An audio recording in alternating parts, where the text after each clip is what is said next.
Good. Looks like we are good. We are live. Hey. Hey guys, welcome back to another Plasticast. Um, I'm joined here by the whole gang. It's been a little while, but joined out here with Megamus. What's up? Here was Sideburn, who had to deal with some animal frustrations. Yep, it's always, owning so many animals is just always cleaning. And counting his ducks in a row. And speaking of ducks in a row, we have Dawn here. Well, hopefully I won't quack things up, so we'll go from there. But speaking of ducks, if you're going to bring that up, I am going to show off something I just got today. The one, the only, Gizmo Duck. Whoa, where'd you get that? Apparently, this was going to be a figure that was supposed to have been released in the DuckTales line, and apparently a company overseas has started mass producing them for like $20. So there's not a lot of articulation. The head does turn. The shoulders are fixed, but it does have some, bicep and some elbow rotation. And of course, he doesn't stand on his own because he has a wheel.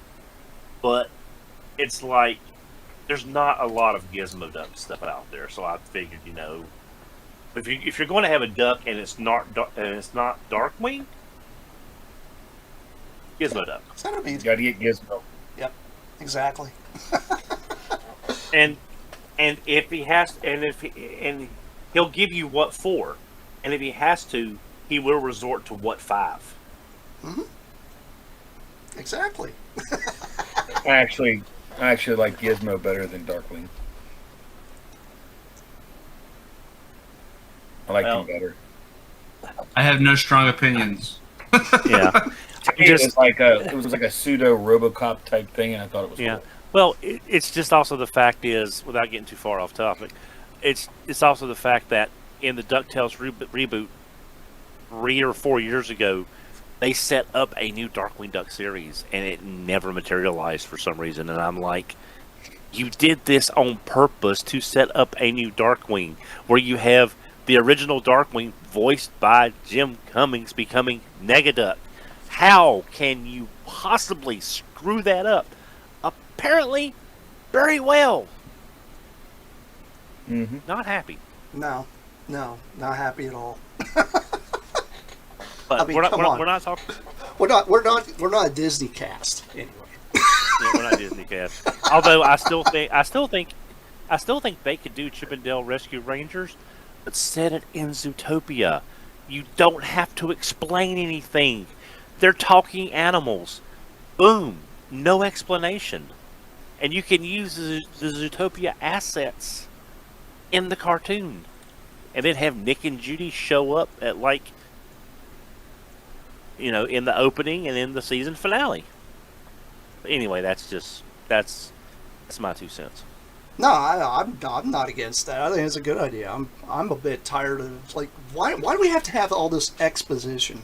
Why can't we just throw people into a universe and then just try to figure it out? That's what happened with us when we were kids. They just kept throwing us all these properties. We just kind of threw them all together. Well, we also used our imagination and filled in the blanks until we knew otherwise, and that was fine. Exactly. That doesn't fly as much nowadays. No.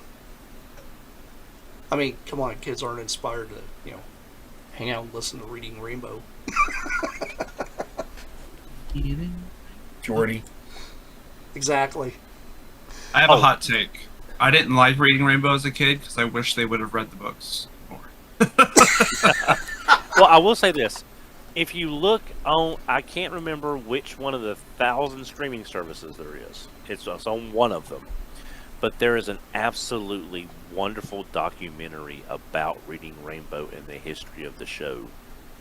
It's an absolutely fabulous look at how that show came to be and the impact. So find it on the streaming service of your choice that you may have. Just watch it. You'll enjoy it. Mm-hmm.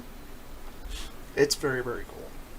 But since we were talking about a few other little properties, we were talking about some San Diego Comic-Con stuff last week, me and Sideburn Water.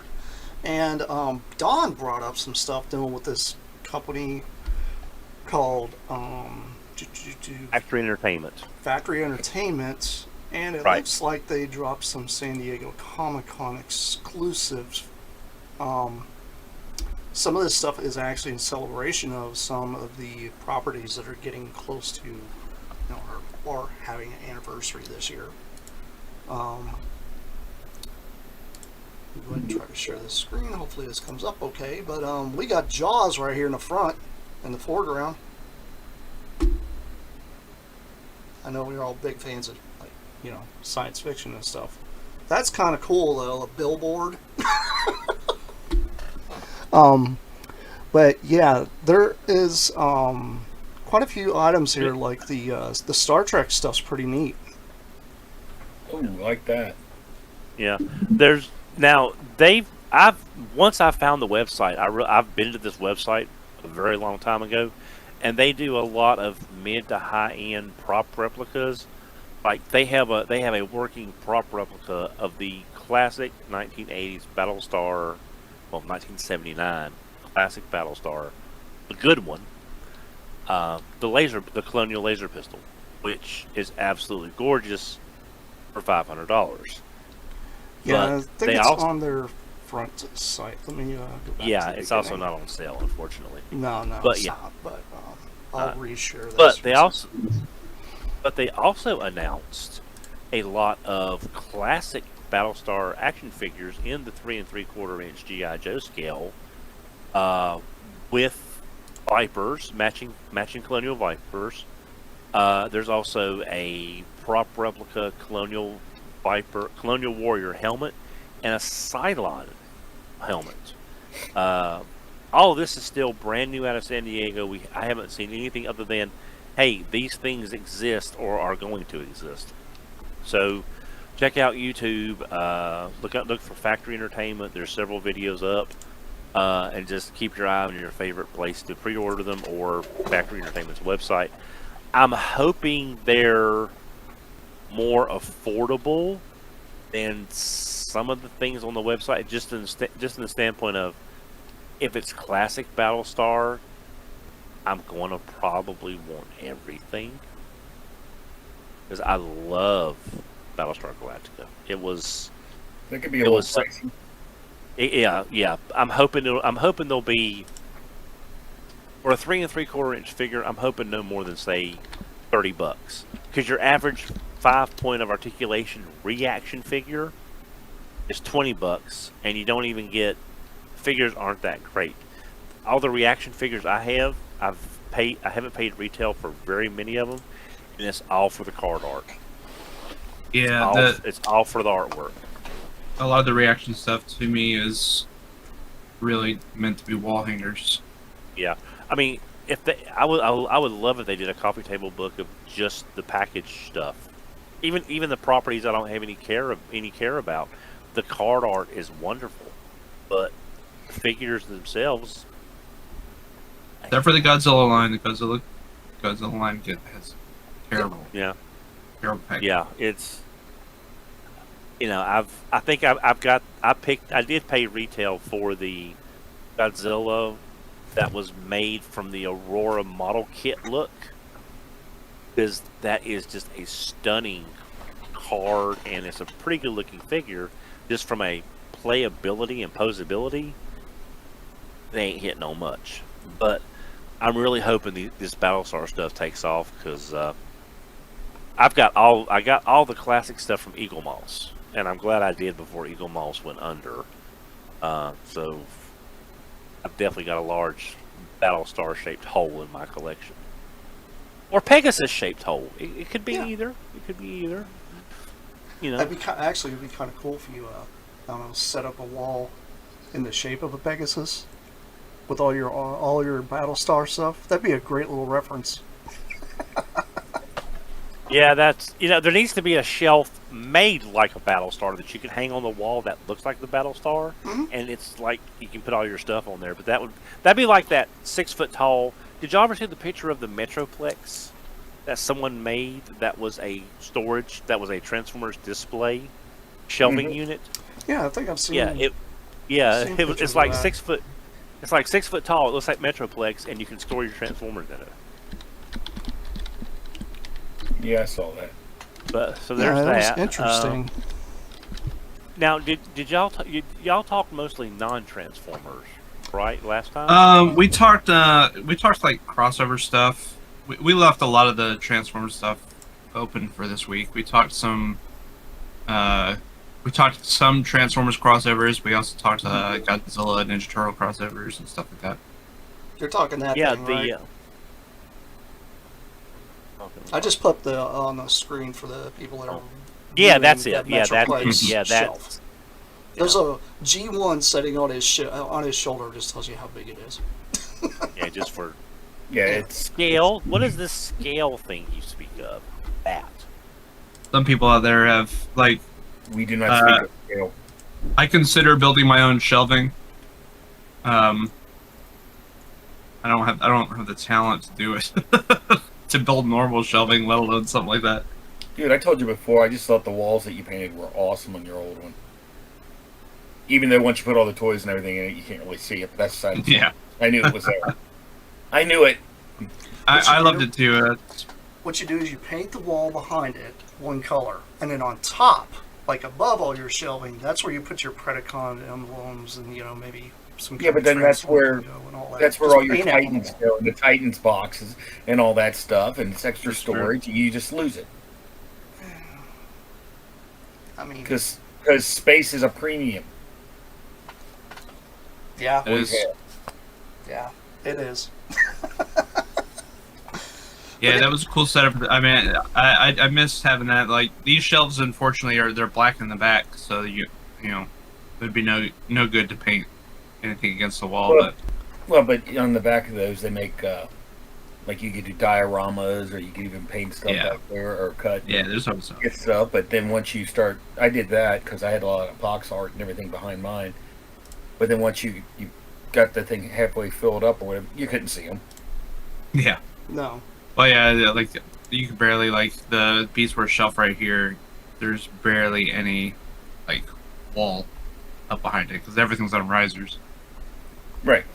Because then you gotta, maximize that space. Exactly. Yeah. So we're gonna move over and start talking about some of the San Diego Comic-Con stuff. Me and Sideburn kind of touched base with some things, but we didn't get into like the new Seeker mold. We didn't actually talk about it very much because he says he hasn't really had any experience. It's just the classic one, right? Yeah, I haven't. I stopped buying Chug and the Power of the Primes, and then I didn't start buying retail again until Kingdom, and obviously I bought the Beast Wars stuff, and I didn't buy anything else. So I haven't touched. I don't think I've touched a Secret mold since, excluding Masterpiece, the classic Secret mold. So I mean, I would say I have extensive experience with that mold because I've customized it twice for people. So I have played with mold. I never really owned it, but I have played with it and obviously had to disassemble it. But the engineering was okay on it to me. It really wasn't the best. This one looks cool. I don't know. How do you guys feel about the fact that the rear wings end up on the back of the robot instead of on the feet? Well, according to what's been said, it depends on how show accurate you want to get. Show versus toy.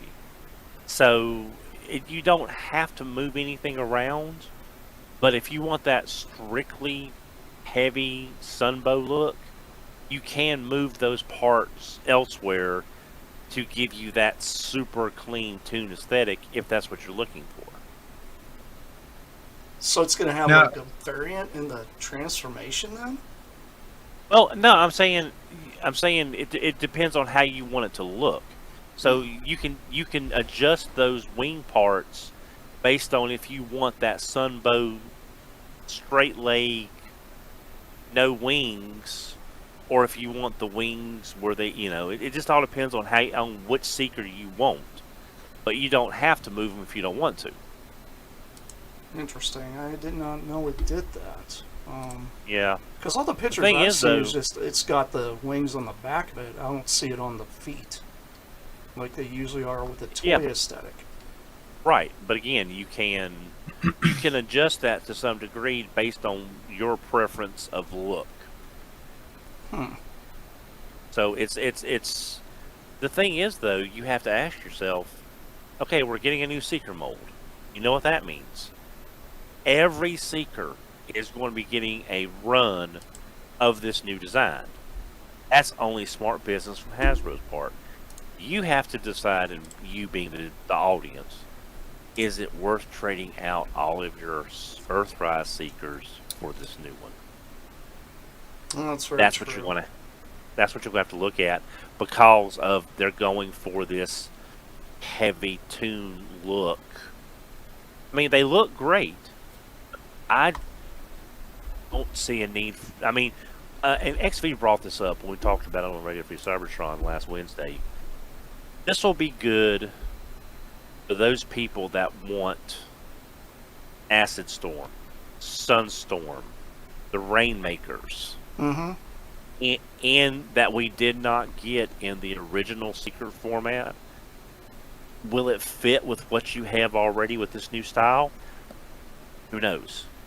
But these characters are really standalone characters. Red Wing. What's the blue one that they did as the blue one that they did that was the blue and red one that wound up being done as an Amazon Nacelle. Nacelle, yeah. I was Nacelle- about to say, Nacelle. I remember it started with Yeah. N. Yeah, Nacelle was done, but it was done as the Siege Tetrajet, not as the Earthrise. So all the characters that we didn't get before are all your one-off characters. Now, I'm assuming that they're making this mold for the SS86 line. Yeah. Yeah, these yeah, are all th- going to be the Because 86 they ones. already released. Didn't they already release the Starscream in the 86? No? Well, it was the Coronation Starscream set from that Earthrise mold with some slight tweaks to the hands and the cape set. Yeah. And a throne. But they labeled that one 86 at the time, didn't they? I'd I have can't to look remember. I don't know if Maybe they they did didn't. that. I think they just named it the Coronation. Is what they Yeah, named it. yeah. That was it was a similar packaging design, but it was but it was like this Coronation Starscream. The thing is, though, they're starting with Thundercracker this time, and supposedly Starscream may be in an exclusive set. So, which is interesting that they're not starting with Starscream and they're starting with, say, Thundercracker. So we will have to see what's what on that. Yeah. I do think it's pretty valuable to the 86 line to give people that a lot of people have been calling some of that stuff like mini masterpiece, right? Like it gives you the option to the Sunbow sort of style without having to go buy the masterpieces, which will cost people an arm and a leg. Yeah. Or a wing. Or a wing. Yeah, I do see the images where you can move those tail pieces down to the legs. So for me, I'm going to probably do what XV was talking about, in the fact that if it's a character that I don't have as the Earthrise Seeker, I'll probably pick them up. Like a properly colored E-Hobby Sunstorm is on so many people's lists, and no Sunstorm since that E-Hobby version has gotten the colors right. Not a third party, not Masterpiece, nobody has gotten that shading right. I thought E-Hobby So- did. When they first No, I'm saying did that. since the E-Hobby. Well, E-Hobby's invented the character, right? Yeah. And then they worked it into the IDW stuff. But yeah, the He E-Hobby was big in Dreamwave too, wasn't he? Dreamwave had. You're asking me to remember Dreamwave. I, I'm not sure. I remember. I'm pretty sure I remember him on the cover. We gotta turn the clock backward. Yeah, because when you look at the original, the e-hobby, it's like the very deep orange. Yeah, it's just, but every Sunstorm is yellow. has not gotten the colors right, because that's one of Chris's favorite, XV's favorite looking characters, and he hasn't bought any of them because it's all been the wrong color. Hey, Heroes of Cybertron got pretty close. yeah, for a small PVC one. Yeah. So there's that. So I don't know. Are y'all? If you bought the Earthrise, are you going to swap out for the new one, or just gap filler? I mean, to be honest, I hadn't bought any of them, but having my hands on those molds before, I really don't. Honestly, like, the only thing I really got from the Earthrise one, comparing it to the classics, maybe a little better articulation. The transformation didn't wow me very much at all. You know, like, it wasn't drastically different. And this one just seems like it's a little more complicated, but it gives you that ability to be able to move the fins off the feet onto the back, which is kind of cool. But I mean, like you're saying, if you're not using for separate characters, it's kind of just, you're just swapping one Seeker for another. And a lot of people I know bought that classic mold till they stopped, and even got knockoff versions of it because they wanted different colors of it. So, I mean, some people, they just straight collect Seekers. So, I mean, this is a good opportunity for people to continue getting that. Yeah. Melvar is a huge Seeker fan. So, he's already looking at, you know, I joked with him and says, like, okay, so when you get these new Seekers, are you going to sell them off as you replace them, or wait till you're done? And he says, sell?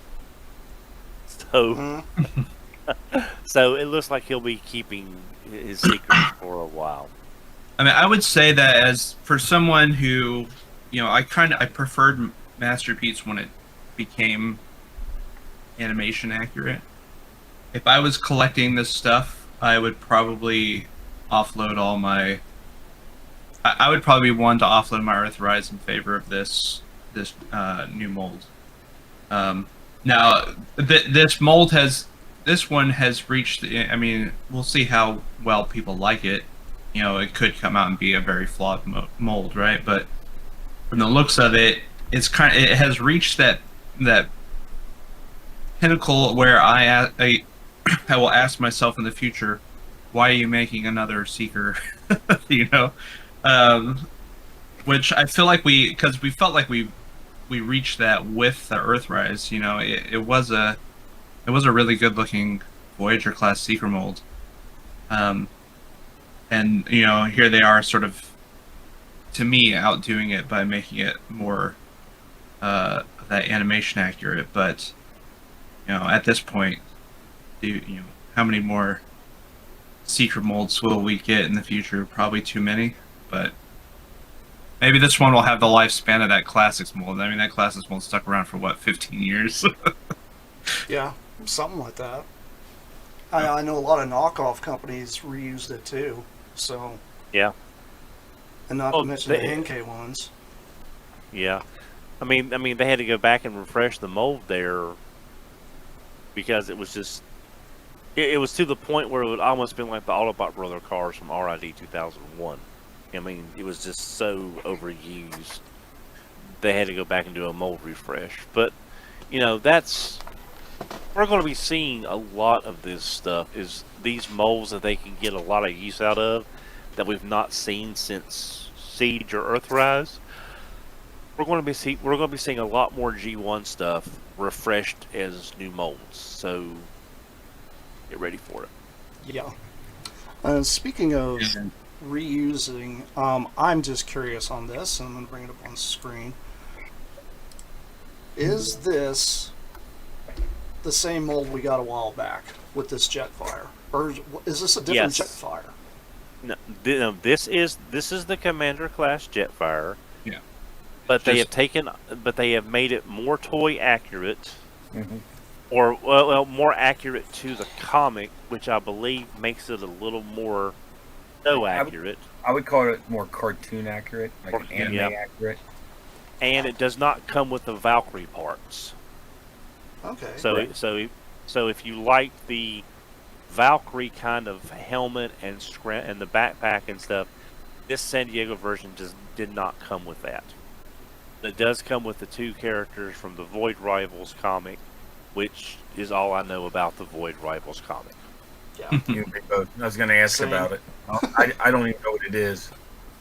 I mean, I bought the Apparently, I bought the first volume of it. I haven't read it. I bought the hardcover volume that they released recently. I just haven't read it yet. I started reading the first volume of Transformers, and I mean, I've heard some people say that there's more story to the Void Rivals comic than there is the Transformers one. So yeah.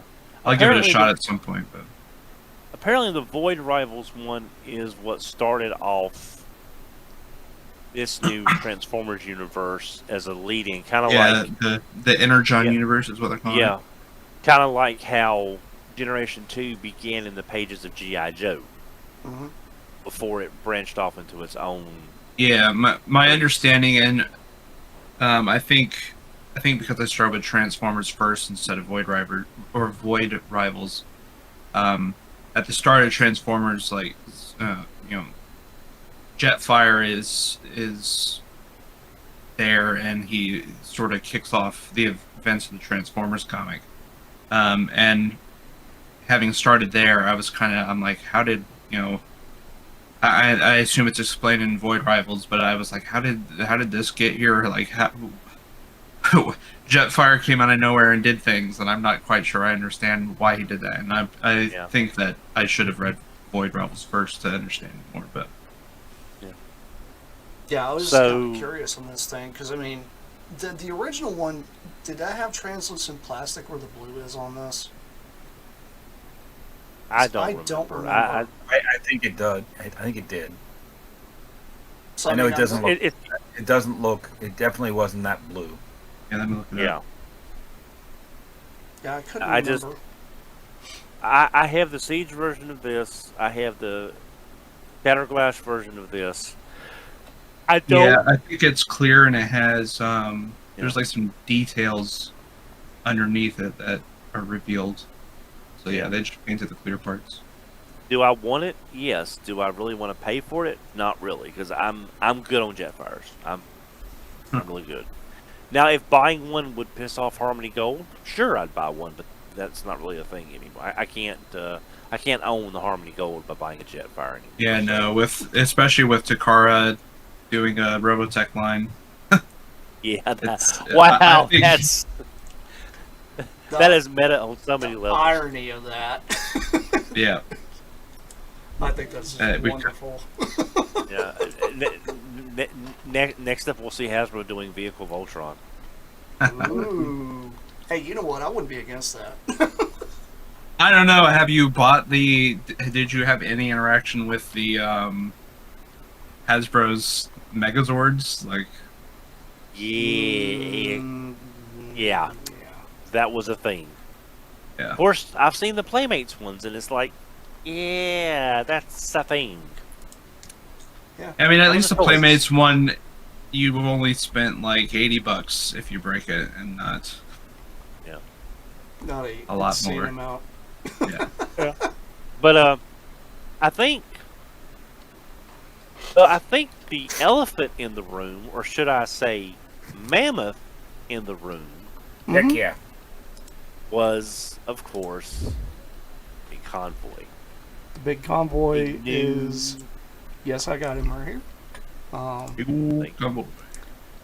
Now, I did ask Sideburn last week his opinions. I want to know what your guys' opinion of this thing is. And then speculation of what recolors we'll get.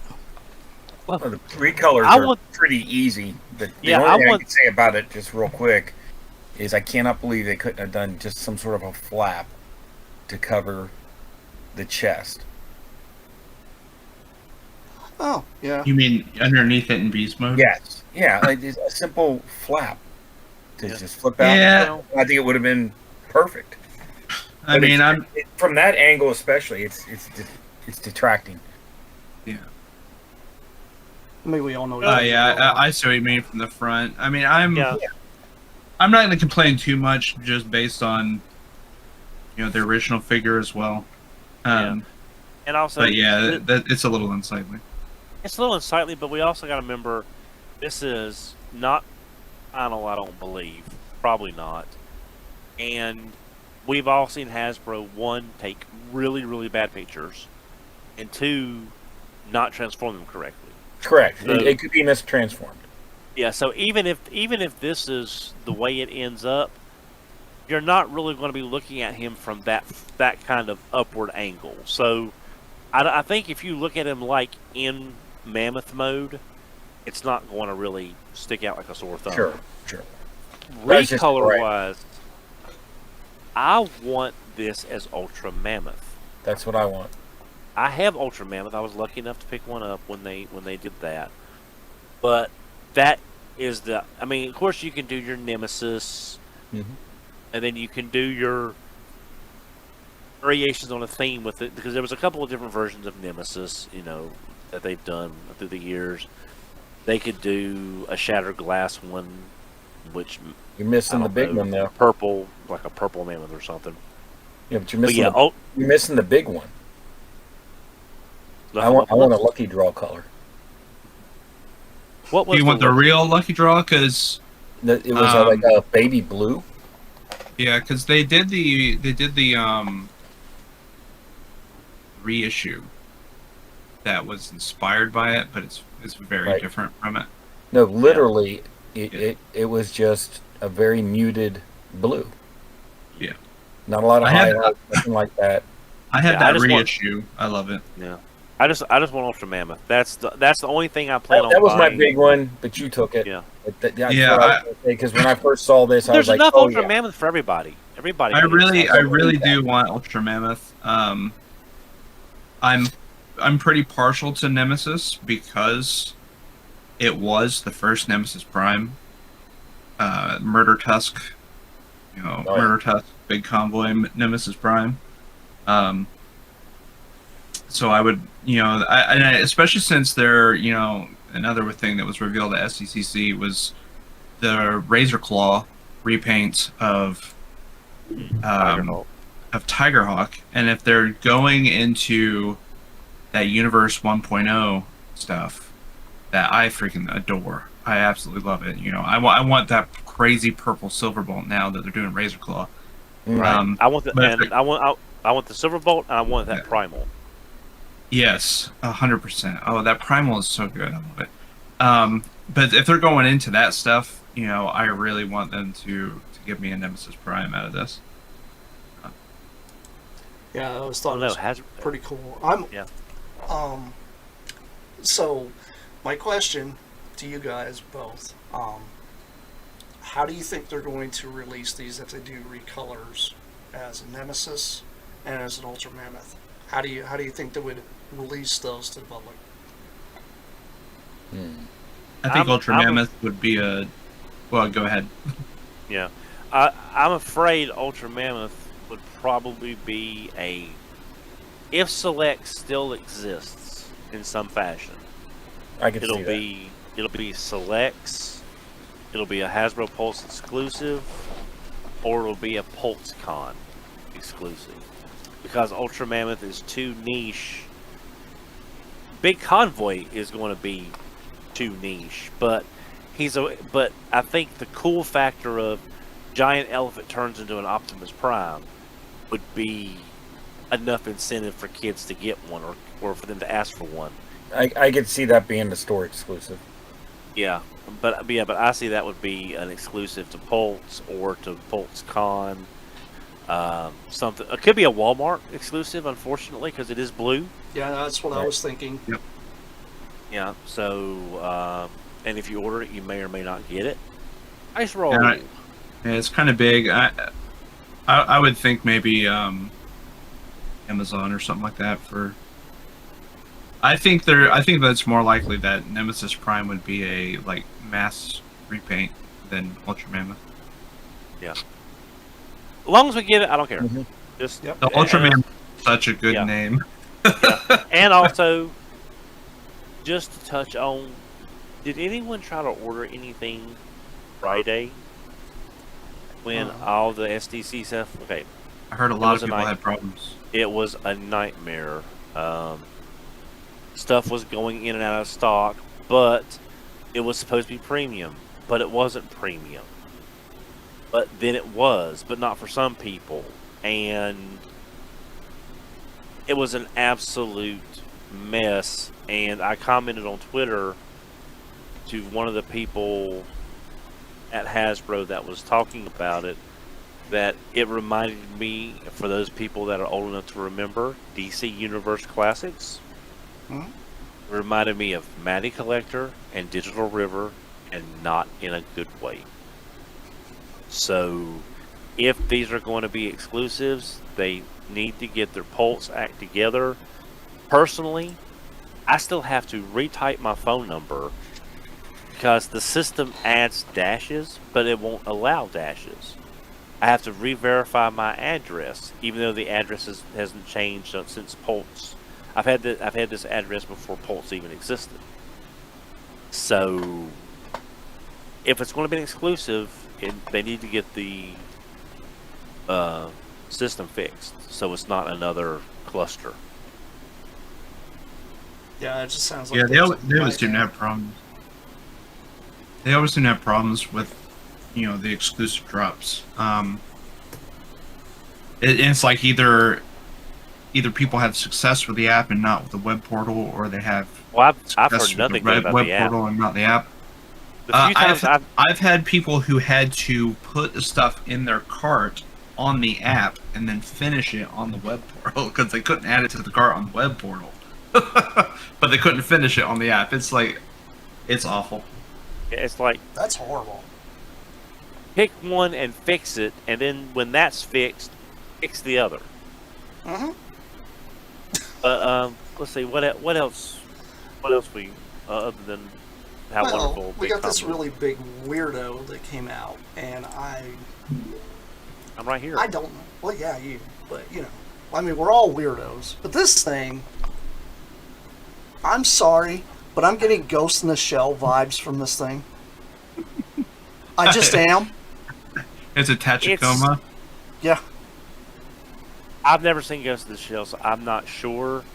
You look it up and you'll be like, okay, yeah, I can see that. Yeah, Amalgamous Prime. It's a Prime. Yay. This reminds me a lot of Onyx Prime, that it's a quadruped, and that it looks kind of cool, and I may get it later. Yeah. I would like to know what exactly it does, other than just looks like a beast former on all four legs. Yeah. So, if you like it, you win. I don't Yeah. know what it is to like it or not. I mean, I don't have any association with this character. I really don't know who Well, Amalgamous well, really no- is. I mean, no one Well, see, really that- does. that's just it. Like, no one does, because they're finally fleshing out all these primes that have been floating around since line continuity was a thing. But we have no, other than the Covenant of Primus that came out a couple of years ago. That's really all you've got to work with. I think he's supposed to be the prime that represents because each prime was supposed to represent sort of like a group of Transformers basically, and he's obviously supposed to, I think, kind of represent the ones that turn into Crap. objects and stuff. I'm not. Well, I can't remember exactly what he's supposed to represent, but if he has the very obvious Shockwave head, right? If I'm not mistaken, Amalgamous Prime was the one that left behind the Ember Stone on Earth that created the Earth Spark Terrans. So, which was voiced by Alan Tudyk, as a matter of fact. So, that's what I know about Amalgamous Prime. he created life. I think. It sounds like he's supposed. So I'm looking at the TF wiki, and it sounds like he's basically supposed to be the Transformers version of Loki.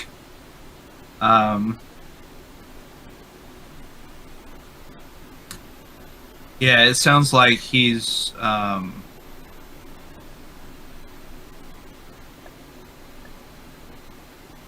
He's something. He's weird, Sorry, is what I, he is. I thought it was about to tell me what he was supposed to be the Prime that represents, but then it didn't tell me. I mean, But you guys keep going. I'm gonna kind of figure it out. Yeah. just looking at the alt mode, I just don't know what this thing's supposed to be. It just really reminds me of the Ghost in the Shell crabs. Is what it Yeah, reminds me of. it looks like it's some kind of. I saw something like this in the first episode of Captain Planet when it was drilling for oil in the Arctic.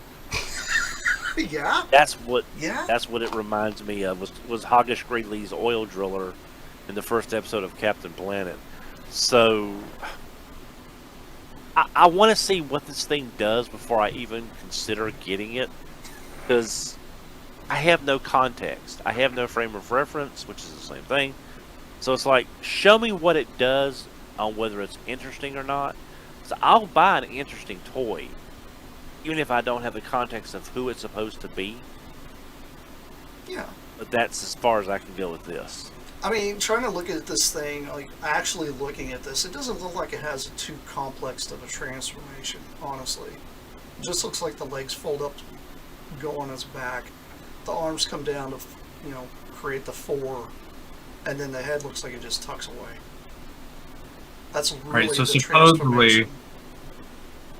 supposedly, according to the Covenant Primus information that I've read on TF Wiki, he is more or less technically the first Transformer, because he's the first one to have a transformation cog, which then he bestows onto basically the rest of Transformers. But his thing was he was like always constantly switching form, which is why he's an Optimus Prime. I just don't know. It's just constantly It's switching very forms weird. from this to this. Like, dude, you don't know if you're gonna have 2 legs or 4. That's what I see here. Yeah. Yeah, Brett's not impressed either. I mean, I'm really not super into any of the 13 Prime stuff. It's like, of all the origin story stuff, it's probably like my least favorite. Well, no, I'll take that back. I'm not the biggest fan of Transformers being made by the the Quintessons, but I think they've kind of retconned that into it sort of being a they've sort of retconned that into like a misinformation sort of thing, right? Where like the Quintessons convinced them that they were created by them, but they actually were. It's still and we do have a storyline than they were created from GoBots.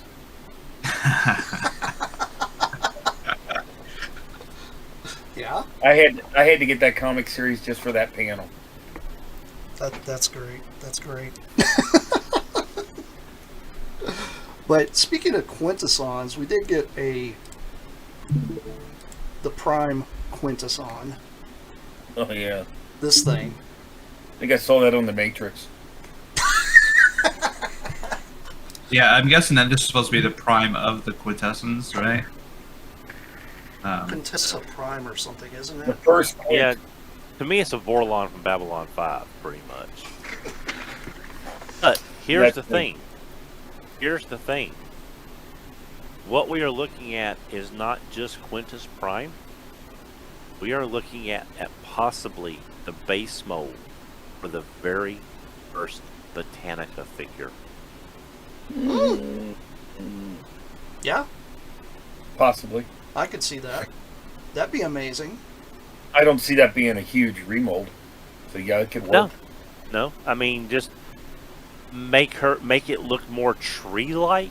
Maybe a few things, or if nothing, you may not even have to change anything but colors to give the impression of it being. But I think that It would work better than anything else we've seen. Now that's not hard to do. I know it's the low-hanging fruit, but Botanica is one of the few animation Transformers animation characters that was a main character, and she has never had a toy. She is basically the RC of Beast Machines. I mean, when they create a character that's so difficult to turn into toy form, they kind of mess that up, you know? I mean, it's like, if you look at Liege Maximo, really the only figure we ever got was that Pretender. And that's going to be coming out soon. I'm really curious of what they're going to do there, because Liege Maximo not supposed to be small. He's supposed to be pretty enormous, you know? And first time I saw this, first my eyes went directly to the spaceship, not the robot mode, because I'm thinking Liege Maximo turns into something, you know, akin to a starship, because according to Simon Furman's artwork he had released, he looks like a spaceship. So I don't know if they're going to follow that or not, but this thing, do you guys remember Silverhawks? Yes. And you remember What Monstar? Yeah, the Monstar. The Monstar. weird tentacle thing he rode on. That's the vibes I get from this thing. Skyrunner. Was that the space octopus? Yeah. No, Skyrunner. That's what this thing reminds me of. Am I wrong? Paint it red? Backward. You're not. Yeah. It's a Vorlon. It can be anything you want it to be because it's nothing. So it can be everything. Yeah. I mean, honestly, I'm not mad at this one. I kind of like the design. It's weird enough for me. But then again, I'm into weird, like, starshipy, alien type of things. I actually do like this one. I do too. It's just, don't try to make it into something. Say like, okay, it's a early Cybertronian thing, and you're done. Yeah. It's a flying tentacle monster from space. Go with that. I mean, Space. It's a thingy. Just buy it. yep. Yeah. It's kind of cool. Yeah. This is one of the things where don't ask questions. Just enjoy it. Exactly. That's kind of how I feel. In the back of my head, I still think it went after Neo. It does look like it looks like one of those squid sentinel things. I mean, but then in the front of it looks kind of like the Nebuchadnezzar a little bit. So, yeah, it's a really, really strange toy. I think it's neat myself.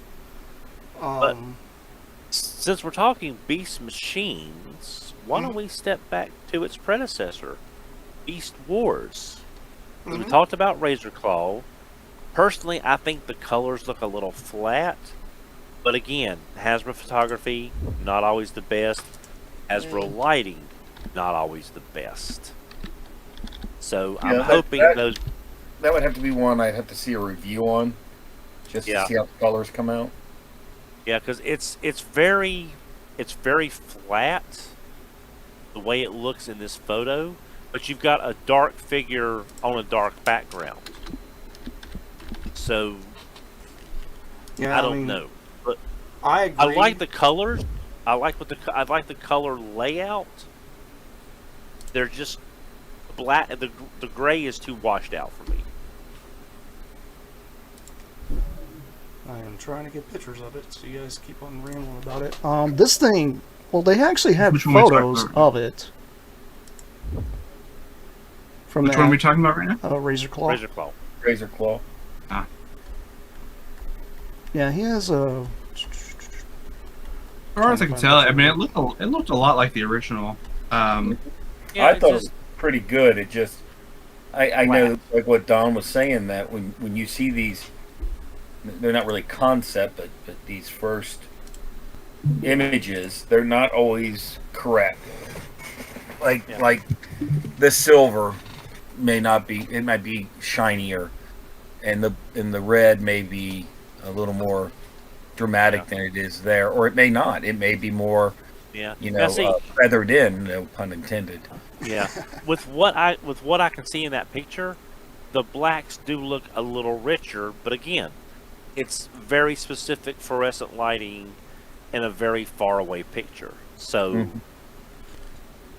I want it. I've always thought the Tiger Hawk mold, the original one, was phenomenal for the time period. Mhm. I like the new one a lot, Oh, I love the and new one. yeah, and I would like to get this because of the colors and everything. And again, it's Universe what 1.0 Sideburn, Yep. Mhm. Yep. so that's always nice to have. But I want to see real pictures, real final product with decent lighting.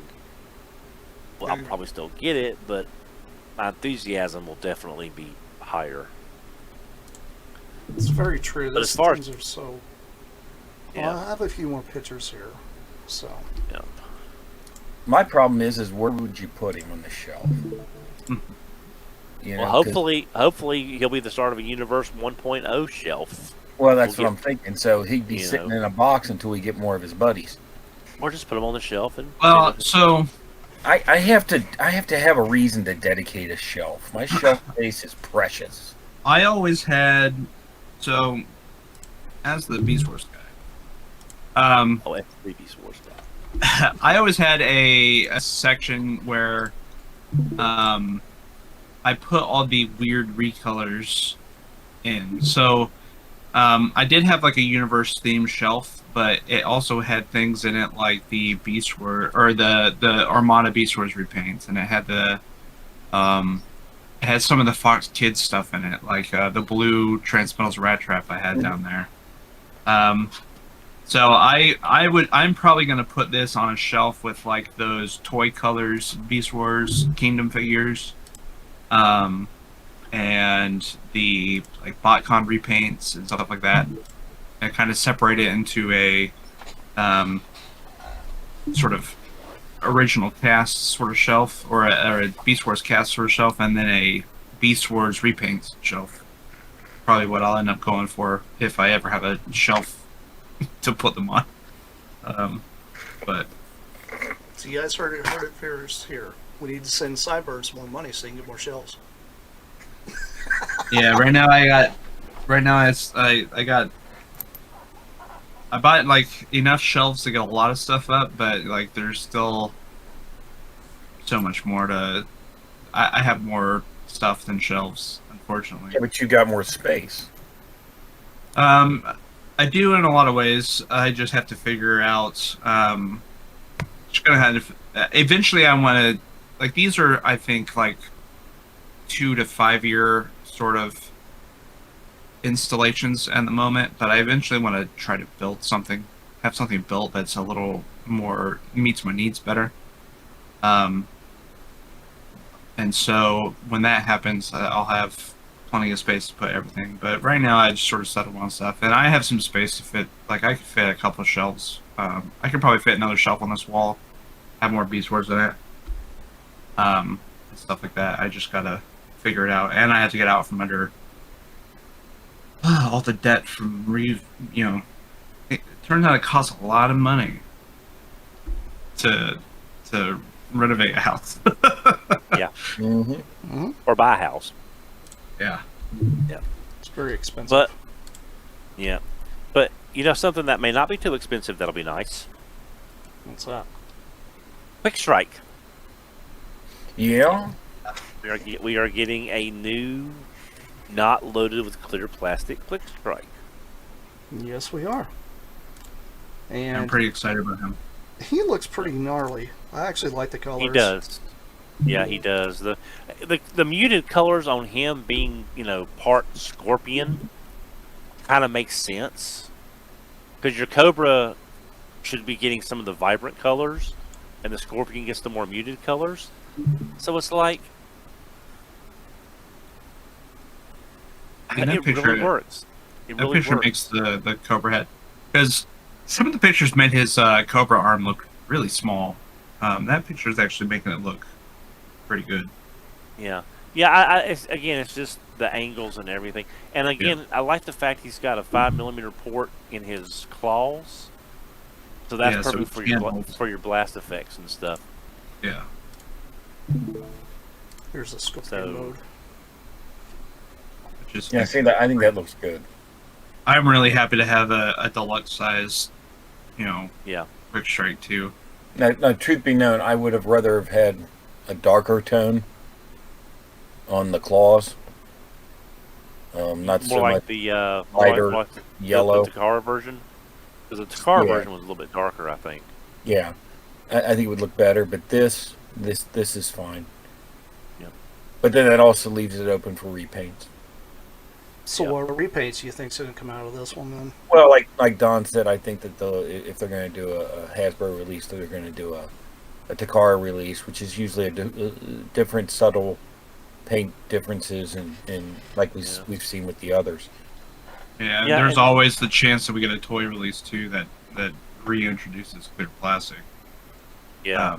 Um, They might use this if they need like an assortment filler figure. It's Mhm. not accurate to the character, but they can always use Karada. Yeah, I mean, Do it's you think not we'll ever for- get a modern karate figure though? I don't think so. Okay, if they can engineer it like they did Cosmos with, brand new toy with like very limited SKUs molds necessary, Mm-hmm. possibly, but the repaint potential for a Karada, it ain't much unless they made up some characters. I'm just Well- thinking it does have a snake. It does have a snake tail. So They could change the head slightly. well, I mean, but and- look at Transmetal Rat Trap, and so in Japan they did, I guess they call it not puzzler, but can't remember what it's called. Anyway, the one that came with the puzzle. Yeah. And no one saw that coming. It was just a random. They gave you a figure, they repainted it, and they threw it in with a puzzle. yeah, So, I have mean, the they can two do that. Lio Junior ones, but And then, yes, look at your Lio Juniors. They did two different ones that made no sense in doing. They're cool as heck. And, you wouldn't have bet on that looking forward. I think the repaint we'll get is probably, I don't know if you guys remember Dark in the Moon Dark Steel Oh yeah, the repaint from from Sideswipe. Sideswipe. It was inspired by Quick Strike. Yeah, I did forget about him until you said it. Yeah. So I think we'll probably get like a black green version of him. Potentially. Like that's the only one I could really think of them doing. Maybe they could turn it on its head and do a maybe they could turn it on its head and do like a repaint of him silver to be like a sideswipe. There's also that possibility, but I think that's the most likely one is that dark steel from Dark of the Moon. Mhm. Because Quick Strike has never seen a repaint, other than the metals version by Takara. So there's not really a whole lot of stuff to speculate on. Like they could maybe do him in some of the colors that would make him more Scorponok colors, something like that, right? But he's never really been repainted into anything. Right. Speaking of repaints, though, me and Cyburn talked about this last time, but the Armada Nemesis Prime with the Star Saber.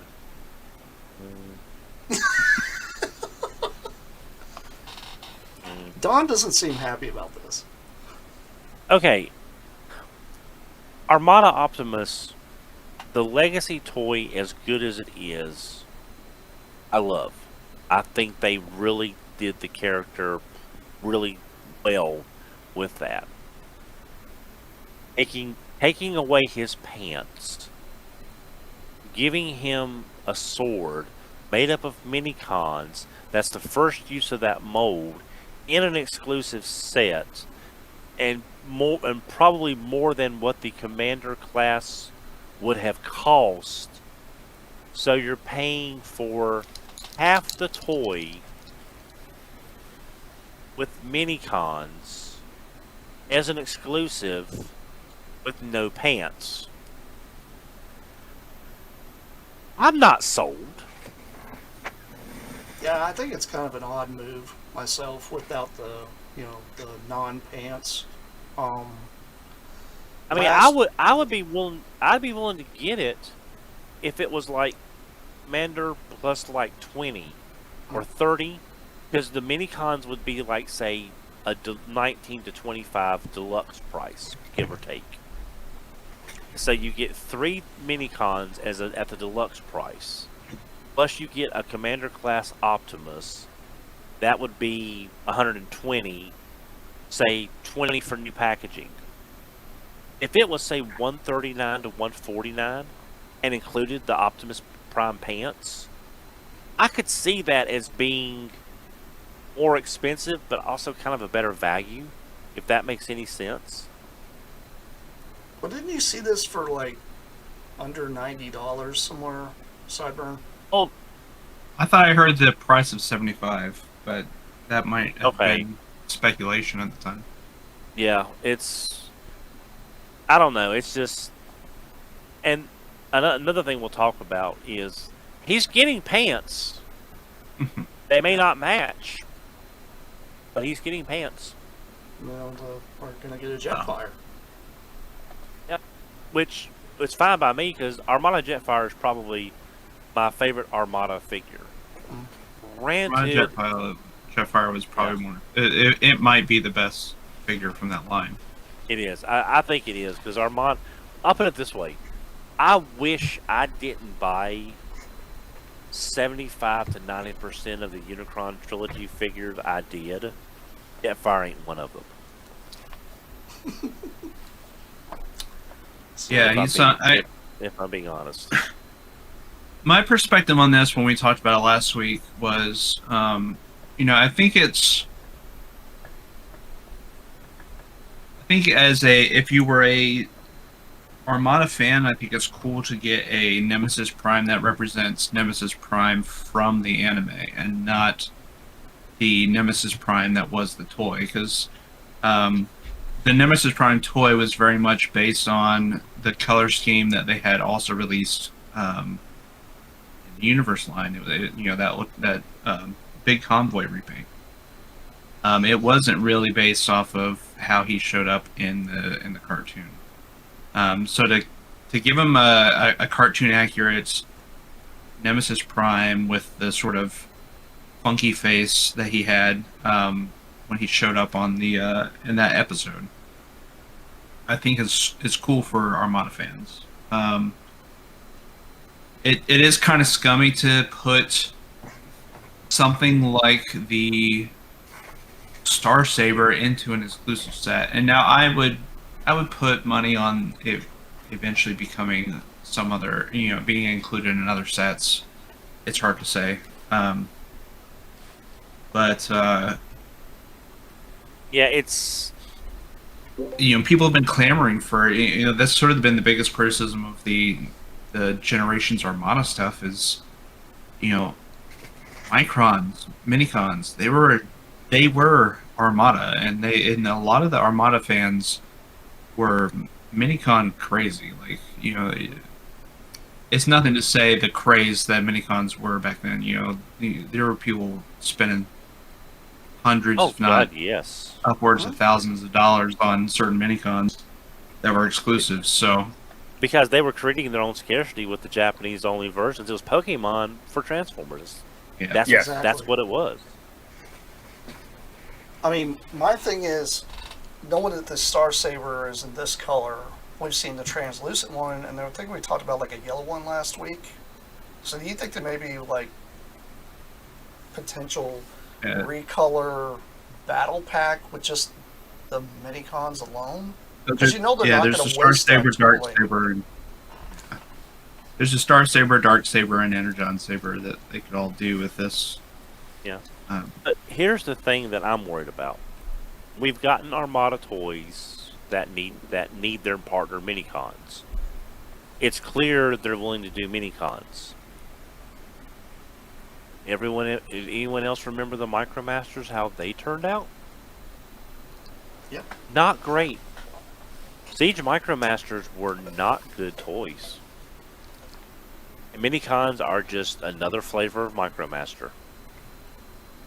Well, I mean, I think the argument with Micromasters is, even when we were kids, a lot of us didn't flock to buy Micromasters, mainly because they were just like a tiny, small, transforming robot. They live in these little cities and stuff. I personally have a soft spot for Micromasters, but on the whole, I think that's why they didn't do well for like the Generation 1 stuff. What they should do, like they're doing right here, I honestly think if they flipped them over to the Armada stuff, it would sell better, because the minicons were marketed in Armada as a forefront thing. It wasn't a afterthought at the tail end of Generation 1 line.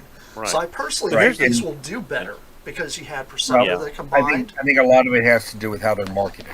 Right. They have to be marketed as such. I mean, if you're wanting to get the Pokemon got to catch them all, you need to catch the same phrase or the same feeling that was going on when they first came out. Because that's absolutely correct. You could have the same mold and do 3 different colors, and oh my God, I got to have them all. Got to get them. Mm-hmm. And if they get that lightning in a bottle again, they'll sell well. But yes, these are an intricate part of the storyline. You have to have them.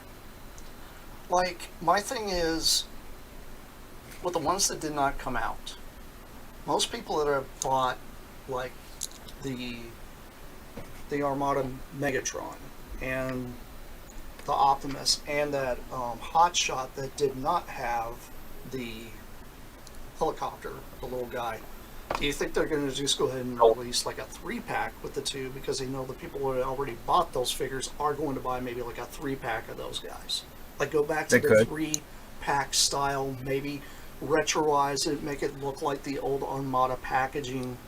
I personally think that would be lightning in a bottle, an instant hit for Armada fans, if they did. Well, they haven't done, because they still need to do, they've done Jolt, but they need to do Starscream's minicon, Optimus's minicon, and Megatron's minicon, right? Mm-hmm. And Jolt was in a, wasn't that in a, that was a, like, exclusive, wasn't it? Yes, Jolt was included in the Power Link. No, Jolt was included in both the regular Hotshot. I thought he was only in the Power Links Hotshot. No, he wasn't. You're right. Yeah, he was released only in the Power Links version. And that's what I was asking, because I mean, if they're going to do, the Star Saber, I talked about the Skyboom Shield, and you got the Requiem Blaster, which would be perfect to go with Jetfire. If Hasbro's listening, that's what they need to do. Throw that in with Jetfire. Period. End of story. I think I think there's a potential that this Star Saber sees a release as a 3-pack. I think it's going to release as a deluxe if it releases. And you would potentially maybe see 3-pack minicons as deluxes, but because core class isn't a thing anymore. Yeah, because remember, they released the 3 RC sisters as a deluxe. Correct. And it sold pretty well from what I heard. Around here, they languished forever with those. So, but I mean, I'm back in the day with Armada. I was sick of minicons, and I never wanted them to come back, and I'm still kind of feeling that way. But I do want to get the minicons that we need for the existing characters, or those characters to be complete. Yeah, the partner minicons should at least be part of the set, and I think it goes to say that a big part of Armada was the three big sets where the teams. Yeah, the Skyboom Shield, Star Saber, Skyboom Shield, Requiem Blaster. And then Perceptor. people could probably take or leave Perceptor. I don't know if we ever need another bicycle transformer. Well, it was or comic skateboard relief. transformer, but you know, He was the comic relief. I'm sorry, we don't need it. I mean, he was comic relief, but there are some people out there that had a soft spot for that character in this set of toys. So I mean, yeah. I think it's a miss if they don't bring him out. I do see them at least doing the three weapons, or I guess two weapons. The main ones that everyone was going for. Those are the three you wanted. Yeah. You know. Well, can I talk about the three that I want? Mm-hmm. I want Blastoff. I want Brawl. I want Onslaught. I want my Combaticons. What's his Combaticons? Because I was always we're working on that. fan of the street. That is. I was always a fan of the street minicons. The 3 cars. Yeah. Now Combaticons are my favorite U.S. combiner. I don't care about Predaking. I like Predaking. I like them all, obviously. Bruticus is my favorite, and we're getting Bruticus. There's still pictures of Blastoff. And it looks like that they're doing something different with the Combaticons. Judging on what we're seeing from this CAD file of Onslaught, and we see that Brawl is a self-contained foot, like Scrapper and Mixmaster. So it looks like they're using a combination of a frame system and the standalone components. Now my question to that is, how is that going to work with the slight Scramble City that Superion and Minosaur can do? Because you can take the arms off of Motormaster for the Minosaur and plug those onto the Superion. Yeah, and you can do that for Vortex. Yeah. Vortex has the same thing. So I think the Scramble City is a win by default because it's the way they got the arms to work for these combiners, splitting them tops and bottoms. So they do have the Scramble City ability, but that was probably an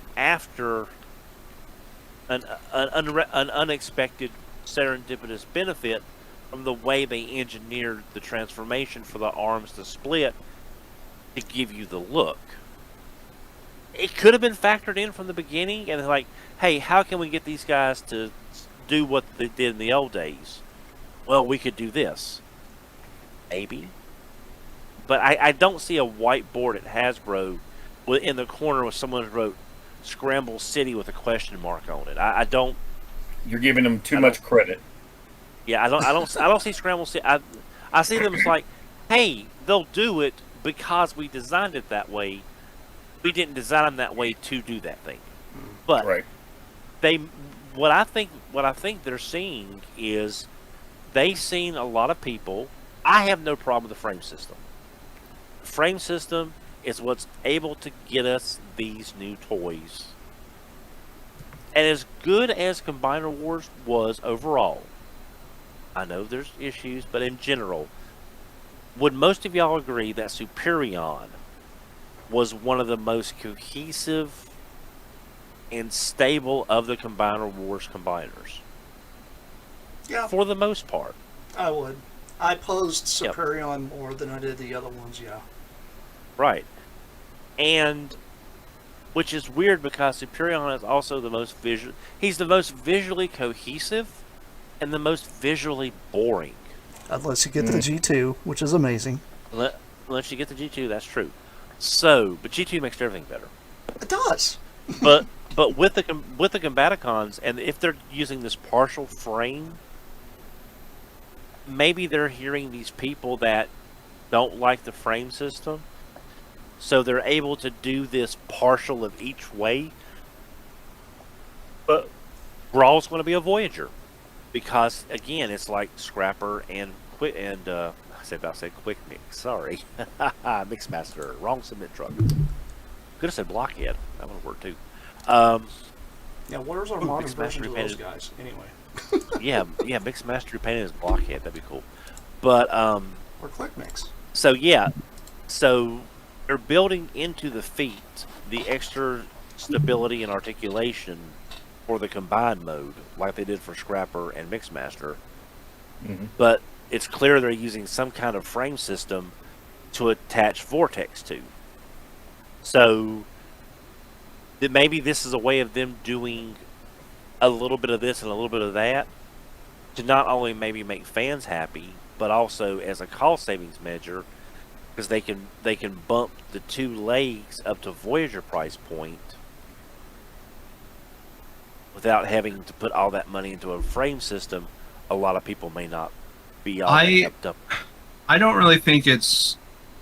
I mean, there might be a little bit of all that, but to me, I think the bigger thing is just if you look at Menasor and Superion in the show, they are more uniform, and especially in their legs, than Bruticus is, because Bruticus is it's much more distinctly Brawl and Swindle in its his lower legs than Minosaur's legs were, Dead End and Breakdown, or Superion's Dead legs. End Wild Rider. Yeah, or Wild Rider. Yes, right. If you look, so the frame system sort of really worked for, I think, those two to pull off that look. I just don't think it would look correct with Bruticus, which I think is probably why you're seeing a change, at least change up in the legs when it comes to Brawl, and I assume we'll see the same in Swindle, because the visual difference that Bruticus has compared to the other combiners. I mean, Swindle's always been the shortest one of the group, though, which I find is kind of funny, but I don't know. Like, maybe are they going to pack in maybe more weapons or something with these guys to really flesh out that price point? Because that's... Well, I just think that's a bit much unless they're putting in more accessories or something. Well, I think what we're going to see is this frame system, that the partial frame system they're doing is Onslaught's trailer. So I can see that. You get Onslaught's vehicle mode the way it's supposed to be, and unlike with Hook and Long Haul, you don't have a big pile of parts that you just stick on the back of Long Haul. It doesn't really do a whole lot other than just say like, oh, he's a big dump truck now. Well, whoop-de-doo. But with Onslaught, if the frame system makes his missile trailer portion, sort of like Motormaster and his trailer from that commander class, then it makes sense. You've got his trailer, he looks like Onslaught in vehicle mode, and you've got the frame system for the upper body. So that's just what I'm thinking. But we're getting Combaticons. I'm ecstatic. I'm already doing double. I'm gonna do double sets to have both individuals and Bruticus. So I'm happy. Yeah, Combaticons to me just means I eventually get a Ruination. So. Ruination. I knew you were going to come with that. Everybody. But I want the Dudicus, man. I want that neon colored one. Yeah, I kind of would like to see the city camo version again. I just want Battle Gaia. Oh God, yes. Oh gee, have you noticed, Megamus? No third party None has done Battle Gaia. They always default to Baldigus or Ruination. Mm-hmm. And they never and then they never do a Gaia Guardian either. Or G2 Defensor. Yeah, I'm hoping Ocular. What's up with this? Yeah, I'm hoping Ocular. I've got the Ocular Max G2 Combaticons. I'm getting Magic Square's Masterpiece Combaticons, which is their slight upscale revamp of their Legend class figures. Because my masterpiece Bruticus was Warbitron. That's a decade past at this point. So I will buy most any Bruticus that comes out, but the first person that does a G2, it's like X-Transbox is doing a G2 Defensor. Mm-hmm. I don't. X-Transbox is someone that I love, but I don't really trust them on some of their transformations. So I'm going to wait for Ocular Max to do their G2 Defensor, which I hope is not a convention exclusive like their Baldicus is. But would you accept Battle Gaia if Yeah. if it has to have its arm? If it has to have its arm and legs in the configuration of Superior or of Verticus, because Battle Gaia, I'm not very familiar with the character, but it looks like it's usually kind of reversed a little bit from the normal configuration of Verticus and I'm going to worry about that when one is actually made. That's Future Dawn's problem. Yep. Yeah, Future Dawn will worry about Battle Gaia when a Battle Gaia is shown to exist.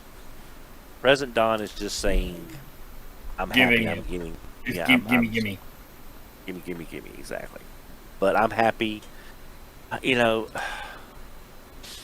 but this team has done so many deep cuts on characters, not even the primes, just you got a DevCon from Blur, and it's awesome. And is getting reissued. Yeah, as a matter of fact, it's supposed to be hitting stores like now. Isn't it? Is it slightly different, or is it the same? It's the same toy as far as I've seen. It's the same toy. Okay. But can I mention another toy I'm glad to be getting? Sure. No. Sure Shot. Of course. We're getting Sure Shot. Finally, another Autobot Target Master.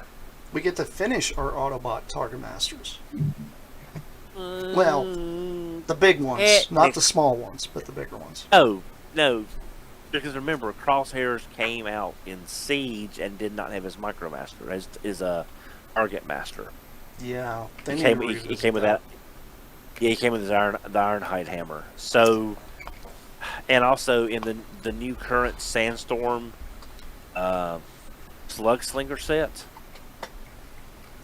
Slug Slinger did not get his target masters like Spinister did. So it's like we're winning, kinda. But Sure Shot is like, yes, give me Sure Shot, give me the orange and yellow Doom Buggy. He's got his target master. I'm happy. I mean, this looks like a modern version of the original toy, honestly. I don't mind what it looks like at all. I think it looks pretty cool. No. I mean, the gun is oversized like it would be on the original toy, so hey, that's a win. Yeah, yeah. I do wish the current Target Masters had a little bit more. They weren't quite just like the old ones, like at least the arms can move. Mm-hmm. But it's fine. I'll take it.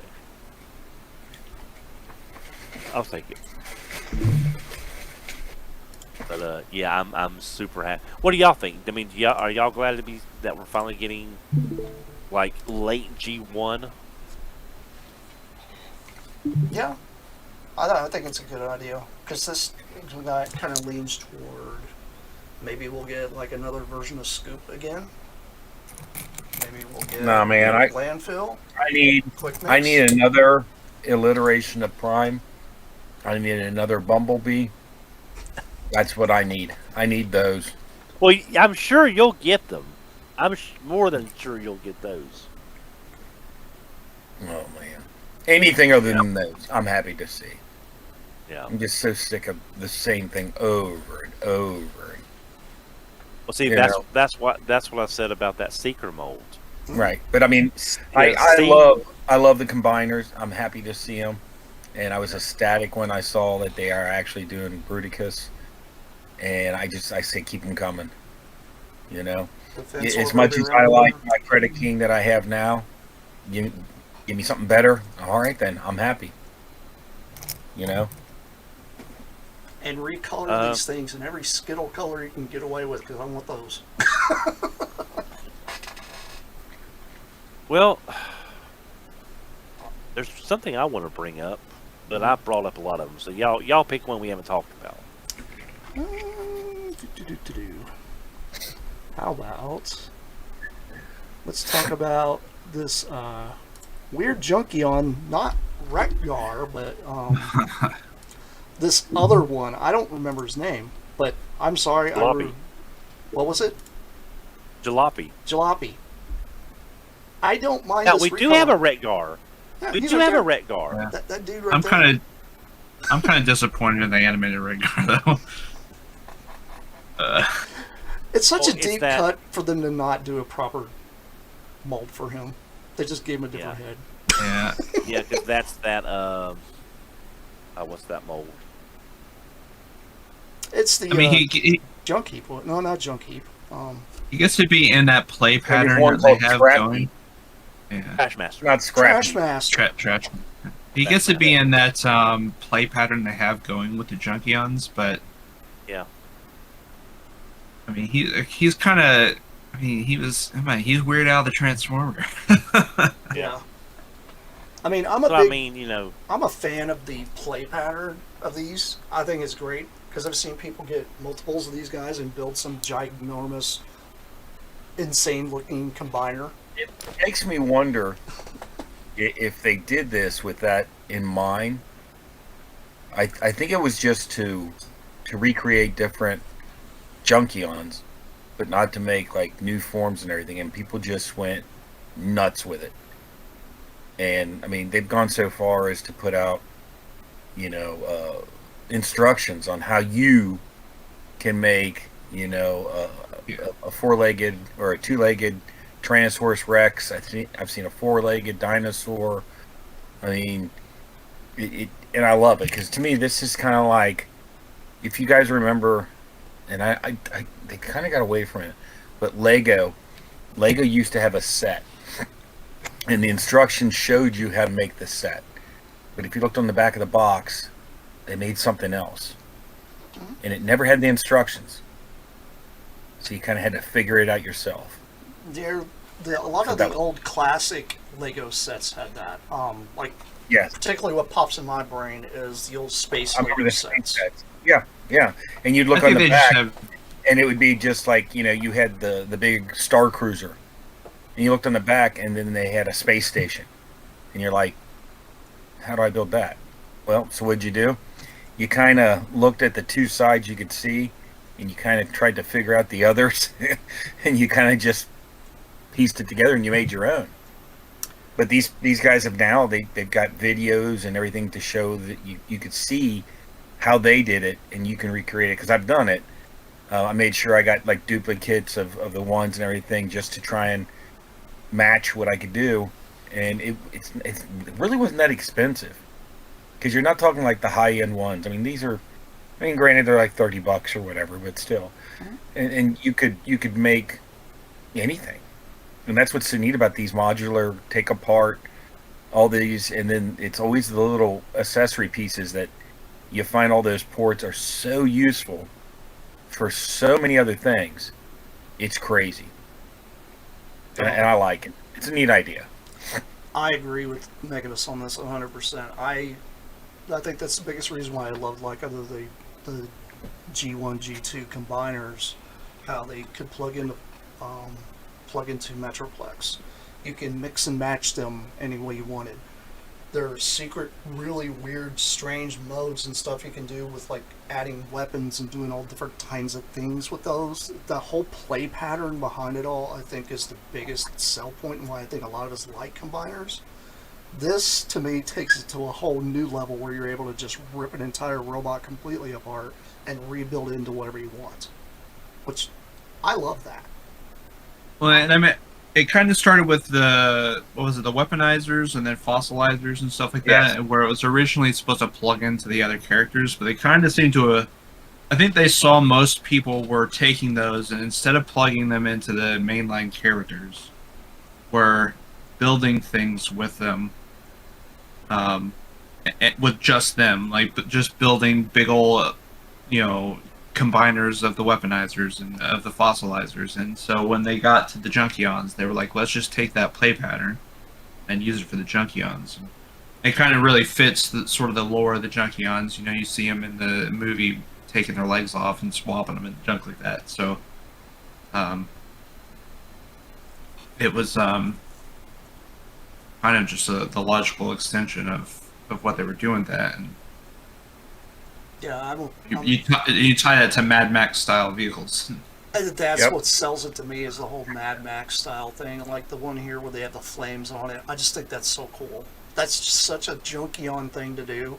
Have a scrap heap vehicle and just spray whatever the heck kind of graffiti or whatever on it. I just think it's neat. It just adds that slight little more element to it instead of it just being a flat, okay, they're only this color.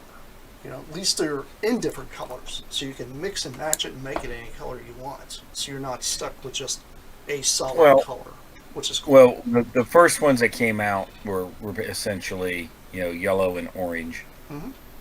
And then the second series that came out had brown. And then they came out ones with green, and it spiraled out of it. So you could get that mix and match and do whatever the heck you want. Which I think that's a hit. To me, that's been a home run. I haven't heard anybody talk bad about any of these molds. Everyone is smart. Everybody loves them. Is this the first release of this mold in particular? I assume that this one will eventually probably get a repaint into. Are you talking about the car? Yeah. No. No, that's already locked down. That's have they already done a lockdown from it? Because it looks like they do a lockdown from it. Both of those look like the ones I've owned. Yeah. I thought the lockdown from the Walmart capsule was that mold. Yeah, here's the car mold. I've got it up on screen. Oh, did they already do a lockdown? I might just have not realized they've already done it. They have. I know they did. I know they did the toe line. I have the toe line. But, yeah, they did. Oh yeah. But I love the flame deco on this. I just think it looks amazing. This literally looks like somebody went and yanked this rust bucket car out the, out of a junkyard somewhere and just, hey, I'm just going to rattle can a bunch of flames on it. Yeah, to me this is, oh man, what was the character from Twisted Metal? Oh. There was a character that literally had this car in Twisted Metal. I can't remember exactly the name of it, but yeah, very Twisted Metal vibes. I do like it a lot. I'm a huge fan of these. 5-millimeter ports, like seriously, on everything. Just put it on everything because it's perfect. It fits with everything. Roadkill was the Twisted Metal character. That's who it reminds. Right. That's what it reminds me of. Yeah. Man, I was huge into the Twisted Metal series as a kid.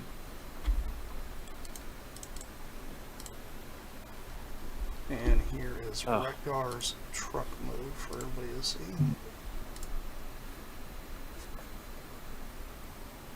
Yeah, see, that looks a lot like the garbage truck. Yeah. That we already got. Yeah. And I'm really disappointed in. I've been disappointed in the Generations animated stuff because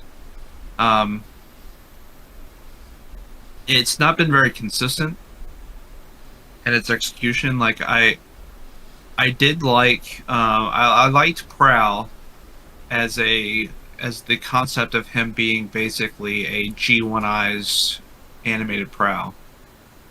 And then they released Prime and Bumblebee, and they were much more leaning towards animated than the concept that they went with Prowl. And then, this is just stylistically very different from animated and stuff like that. So it's like it's been all over the place. It's nice to get animated characters, but the consistency of the Generations animated characters has been pretty all over the place. I mean, it's kind of the same thing to do with Bulkhead.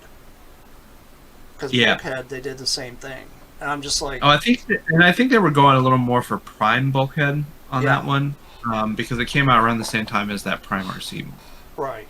But I'm just like, would you think they would even do a animated Bulkhead at this point? Because I don't know. I mean, really, what would he Probably. be? One of these, pretty much. I mean, I would assume that I don't ever think they would dedicate a new figure to him. Is the big thing. So the Bulkhead they'd probably give you would just be a repaint of that Bulkhead. I would assume to be more animated colors. But it's hard to say because I mean he's so different. He's that leader class Bulkhead from animated is fantastic, but it's such a weird figure. He's just how stout he is. He's huge, but he's also very stout at the same time. Yeah, I mean, I always liked Bulkhead in animated. I always thought he was amazing. I also liked the Prime version, so I mean, I like both versions of Bulkhead. But Yeah.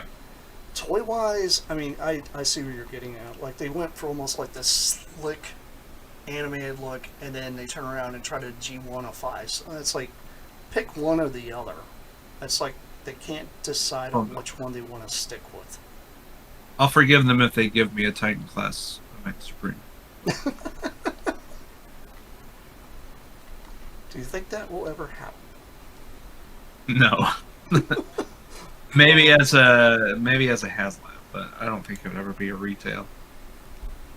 Minicon, or I was just to say mini bot wise, it's our poor blasted in the chest wind charger that we're gonna be getting. Yep. Yeah. And that also means we'll be getting at Target within 2 years after this another Dead Autobot 2-pack with wind charger and wheeljack. Mm. Yeah. But wind charger's always been one of my low-key favorites. His G1 toy was just so simple, but there was something, and that's one thing about the Micromasters we were talking about earlier. G1 Micromasters had a certain set of charm to them, despite how simple they were. Mm-hmm. And the Siege Micromasters didn't capture that. No. This wind charger looks great, and other than the very, very hollow legs there at the bottom, I'm really looking forward to this because wind chargers has always been a low key one of my favorites, and I'm just really happy to be getting them. Oh, absolutely. So Wind Charger was my first mini bot, and I really I want them all. Just keep them coming. I'll buy them. You spread them out every so many waves, and I'll just keep buying them. He was my first mini bot technically too. I remember finding the keychain re-releases and Walmart. Yeah, I think he was my third. Because I had Bumblebee. Later on, I think I got Gears.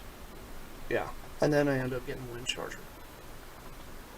But obviously there'll be a tailgate repaint of him. You know that's going to happen. Should be. Pretty easy. Yeah, it's just a head swap, really. Mm-hmm. This gray prototype looks really good. So I would, if I was collecting these mini bots, I would probably be all over this because I think this might be the best one. So far, it looks like one of the best looking ones. Also, I'm a sucker for his, it's got a cool vehicle mode. I mean, I'll be honest with you. All the ones they've done so far, I've been really impressed with. Cosmos looked good. Ron looked good. And then don't get me started. I would love to see every mini bot in the Missy Link series. Mm-hmm. Every one of them. I'd buy them all. In every color under the rainbow that was released. I'd be okay with that too. All the crazy Argentina repaints that they had. The Brazilian and Antex and all that. Oh. Mm-hmm. That'd be interesting. I've got 2 shelves filled with mini bots. Love them. So, since you know Hasbro did those GoBot repaints, do you think this guy's going to get maybe one of the GoBot repaints as well? Wasn't Tailgate the GoBot repaint? I don't know if it was Tailgate or it was Windcharger. I couldn't remember. I think it was Windcharger. Was what? GoBot repaint. No. No, those were both original characters. Oh, you mean the e-hobby set? Yeah. I don't. Let me look that up. I don't think. Actually, I know. I don't think he was. It was. What is that? Oh, there was Gears, Bumblebee, Power Glide, Warpath, and Cosmos, and Hoffer. Yeah. Okay. I had to look at him over at the shelf. Yeah, it was. Yeah, I think I was confusing. I regret not buying that. Yeah, I think I was confusing when or the. I don't know why I can't think of his name now. Tailgate with like Bug Bite, because Bug Bite was the Bumblebee. Yeah, that's what I was but the big thing is that these are great. I love seeing the new mini bots again, but I can't wait to see what they do with Power Glide. Yeah, Power Glide is in desperate need of a.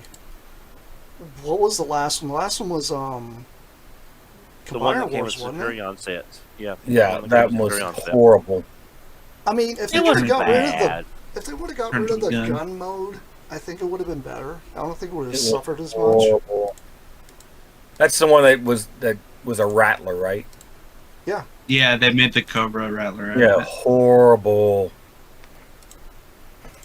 No I mean, thanks. I would have bought it as the Rattler, but I mean, I had it biasly because I had the G2 set. Which, if they decide to do another Power Glide, and you do a G1, please re-release it in the G2 colors you did with that silver and red. That just looked great. The colors looked amazing. The toy itself is not the greatest, but the colors were good. Doesn't everyone love the Universe 2.0 Power Glide? Other than being too big, it's not bad. But it was Power Glide on steroids. Yeah. I mean, the colors weren't bad on him, I thought. Ugh. Yeah, it'd be interesting to see them do a more an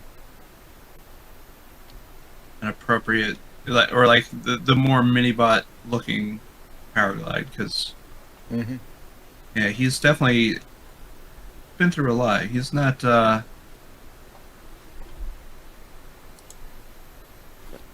he's not been that accurate compared to a lot of the others. A lot of the others have gotten much more accurate, especially now. All these mini-bots being released. It's very true. One of the last things I wanted to touch on is this huge Titan. Yeah. A Grimlock Titan for the Bayverse stuff. I know there's some Bayverse people out there that are probably clamoring for a Grimlock that they can put Optimus on. That's huge. What do you guys think of this thing? I mean, I'm saving money not buying a Titan. Yeah, or at least waiting until I can Dynanomics it. I mean, I'm glad Bayverse is getting a Titan, because of the Bayverse, that's probably the only Titan you can really say. And they've already commented that they're going to be doing the rest of the movie Dinobots, which means they'll probably all be leaders or Voyagers, depending on who they are. Mm-hmm. I think for a Bayverse, I hate using this qualifier, but for a Bayverse movie figure, I think it looks great. I also think I'll be waiting for this to go on sale and or clearance. That's fair. But I'm glad the Bayverse people are getting the character that I think does fit the Titan motif. I'm just glad there's not going to be five Titans over the next 5 years that are all Dinobots. And there's not a whole lot left. I mean, Studio Series has done a lot of the movie characters at this point. Like the Dinobots are really the ones suffering from not getting anything. I think it's because they're all at a large scale class. I would assume that because to get them at sort of an accurate scale, they need to be leaders or maybe even commanders for certain characters. Like, um, Grimlock was big, but he wasn't necessarily any bigger than the I can't remember the name at this point. Scorn, the Spinosaurus. He wasn't necessarily any bigger than Slug. Um, so they're kind of hard ones to do, but then they have done the 86 Dinobots, right? Yep. All in later class. So there's no reason they can't at this point do these in later class. I think the bigger thing for me here would just be that this opens up the possibility that Studio Series can go up to Titan class, right? Because and it not be G1, that's the other thing. Yeah, well, but I don't even think they've gone up Titan class in any of the lines. And Studio Series started off as a movie line. Studio Series was a movie line first for the Bayverse stuff. That's where Studio Series started. Mm-hmm. That's why we don't call this Studio Series, movieverse. We just call this Studio Series, and everything else has a qualifier. But to me, I'm not invested in the Studio Series or Studio Series 86, but I am into the gaming series, particularly War for Cybertron and Fall of Cybertron. And what this means to me is that there's a potential that down the line there is a possibility for maybe a Trypticon or maybe a Omega Supreme. And then, because, we could get leader classes of some of the bigger figures in the games, but this opens up that Titan class that we kind of didn't think would ever be opened up. I never thought it would be opened up for something like Studio Series. Yep. I mean, with the gamer stuff, to me, Verticus will probably end up becoming a Titan. It might not be Titan size, but they may sell them at a Titan price point. Maybe they'll just do all 5 of them for the Studio Series for the Gamer Edition, because that toy, as much as I've had authentic and knockoff versions of that toy, and it suffers from that time frame where the oil shortage and all that was going on. Yeah, but a combiner with 5 has potential to be a really, really awesome thing. Yeah, it could be. I mean, I would hope that they would do something akin to like the 86, or what they've done with the different G1 combiners. But I don't anticipate that being anytime soon. The games are a lot more niche than some of that stuff, but it's something I would really like to see more of. As far as the Grimlock goes, it does everything it needs to be. It lets the Optimus ride it. It's huge. I'm not in love I was never in love with the, to me, Age of Extinction is the worst movie in the franchise. And so I didn't love, it was really hard to love the Dinobots because they were in that movie. But for the movie fans, being able to finally get that is, I think, kind of important, because Grimlocks, up to this point, the Grimlocks they were either too small or but they just sucked. Yeah. I mean, he had a leader class figure earlier in the Studio Series, right? But even then, it's too small for what he was in the movie.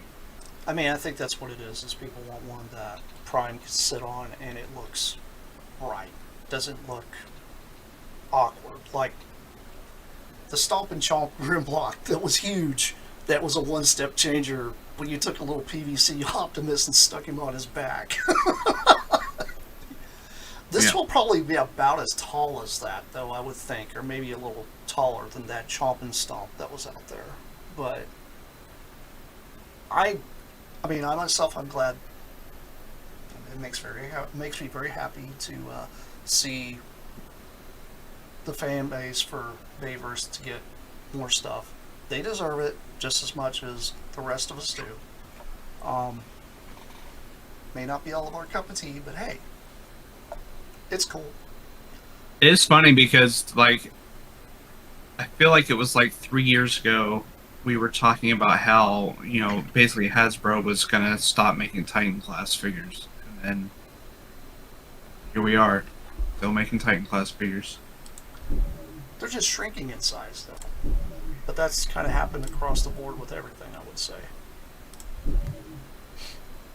But, I mean, and at least they introduced the Commander class to sort of be a middle ground. So, with that being said, do you guys have anything else to say about this crazy Dinobot before we get out of here? Nope. I think we're good. Nope. Those two We get sound in like they're G1 about colors. to... yeah, you know that'll happen already. And vac metal, like they did before. Twice. Okay, well, I'm going to have everybody say their sign-offs, and then we're going to get out of here, and, you know, obviously we'll be here again next week. Go ahead. Done. Oh, sorry. What do you want to do? Sign off. It's time to go to bed. Yeah, some of us old men are getting it's all right. tired. Yeah, so anyway, everyone take care. Enjoy all the convention stuff. Be nice to each other. Don't be a Richard. No Richards. What else you got to say about that, Megavis? Me? Yeah. It's me. I'm here. Bye. Tired. He's exhausted. All right, Cyburn. Yep, it's... See you next week. Yep. This is the place to find me. Could try to find it, but good luck. I'm not tired because I took a nap earlier.